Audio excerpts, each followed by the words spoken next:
Welcome back to the Patrick Reagan Show, the everlasting show that loves you. How's that for a segue, Jay? A lot of cheese in that. Yeah, there was, wasn't there? All right. Getting back into it. When we left off the last segment, I was playing a couple of clips out of Rush. We're going to skip way ahead on those. I just have one more I want to do for you here. And what is these voices of the conservative movement? They just refuse to acknowledge that the answer to the problems that we're experiencing, this lack of freedom and liberty, these answers lie outside the Republican Party, outside the conservative government solutions. That it's mainly because they don't differ that much from the liberal Democrat ones. One thing I want to play for you, and this kind of dovetails in with the next story I have. This is a remark that Rush had made on his show about Dr. Ron Paul when he was running for president. Here's what he had said. This Ron Paul is going to destroy this party if this is nuts on parade. The media loves this guy as nuts on parade. They want the whole Republican Party to be identified with the kookiness of Ron Paul. Hey, let Iran get nukes. It's our fault anyway. 1979 happened because they weren't minding our own business. That audience goes nuts. Oh, my gosh. What am I watching here? Oh, look who's on Fox. Oh, there he is outside the ice cream stand. Good old Ron Paul. Yeah, that's what we need. More of that. Let me just tell you, the Republican Party would do well to nominate and elect Ron Paul. These guys just can't imagine not having government tell us what to do. They don't want the liberals telling us what to do, but they're more than eager to do it for themselves. Now, what I wanted to lead into was that last clip I played, Rush mentioned something that hits on a news story, and I want to talk about. And here's the little bit of that last clip that I want to play for you. 1979 happened because they weren't minding our own business. That audience goes nuts. Oh, my gosh. What am I watching here? What he's referring to is Dr. Paul talking about how we ruined Iran's government system over there in 1979. We overthrew their democratically elected government because we didn't agree with whom the people selected.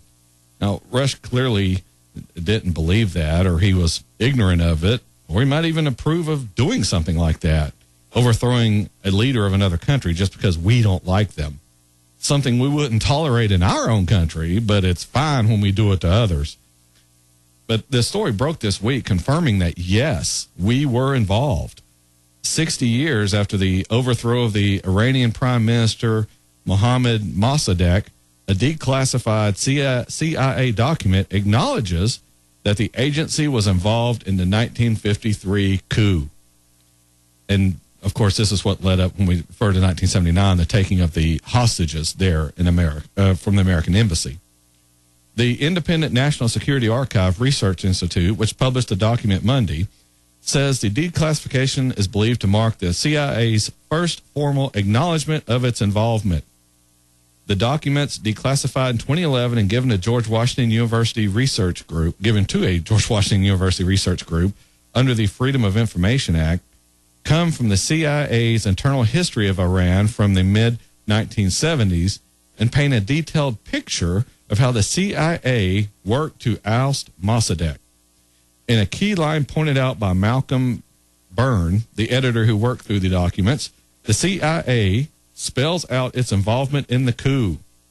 The military coup that overthrew Mossadegh and his National Front cabinet was carried out under CIA direction as an act of U.S. foreign policy, conceived and approved at the highest levels of government. Now, Iranians elected Mossadegh prime minister in 1951. The leader quickly moved to nationalize oil production in the country, a move that would have been a serious blow to the United States and Britain, not to mention all the companies that had their businesses over there, and it would supposedly be a win for the USSR. Because of the failure of oil negotiations with Iran, along with a number of other issues, the United States was concerned that Iran was in real danger of falling behind the Iron Curtain. Quote, if that happened, it would mean a victory for the Soviets in the Cold War and a major setback for the West in the Middle East, said, Donald N. Wilbur, a principal planner of the mission. He wrote that within months of the overthrow. This was in those classified documents.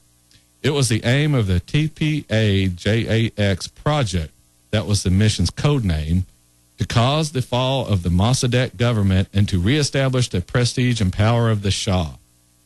Before the coup, the agency, along with the British Secret Intelligence Service, helped foment anti-Mossadegh fervor using propaganda, according to CIA documents. In Iran, CIA and SIS propaganda assets were to conduct an increasingly intensified effort through the press, handbills, and the Tehran clergy in a campaign designated to weaken the Mossadegh government in any way possible. That's what Donald Wilbur wrote. On August 19th, 1953, the coup swung into full effect as the CIA and British intelligence agency helped pull pro-Shah forces together and organized large protests against Mossadegh. The army very soon joined the pro-Shah movement, and by noon that day, it was clear that Tehran, as well as certain provincial areas, were controlled by the pro-Shah street groups and army units, Wilbur wrote. By the end of 19th of August, members of the Mossadegh government were either in hiding or were incarcerated. In order to provide the country's new prime minister with some stability, the CIA covertly made available $5 million within 2 days of his assumption to power. After the coup, Mossadegh was sentenced to death, but the sentence was never carried out. The former leader died in Tehran in 1967. This is what I've been telling you ever since this show started. We have been running all around the globe doing things to other countries that we wouldn't tolerate happening in our own. We'll tell you how you can run your country. We'll tell you who you can elect. And if you don't elect the right person, then we'll overthrow them and put in someone we want. Does that sound like a government that respects our Constitution? Of course not. But when we have someone bring it up like Ron Paul, when he mentions, hey, you know, these people in the Middle East don't like us because we've been meddling in their countries for decades. You know, it isn't because they hate our culture or society. They want us to let them rule their own countries. It really shouldn't surprise us, though, since this government won't listen to us, its own citizens, either. We don't want it spying on us. We don't want it telling us what to do, but it still does and almost dares us to object to it.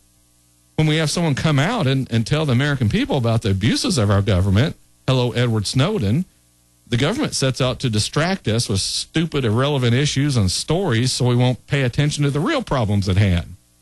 If that doesn't work, then it gets to work dragging this person's name in the mud, trying to rally the public against this so-called traitor, this person who let us know the government was betraying us.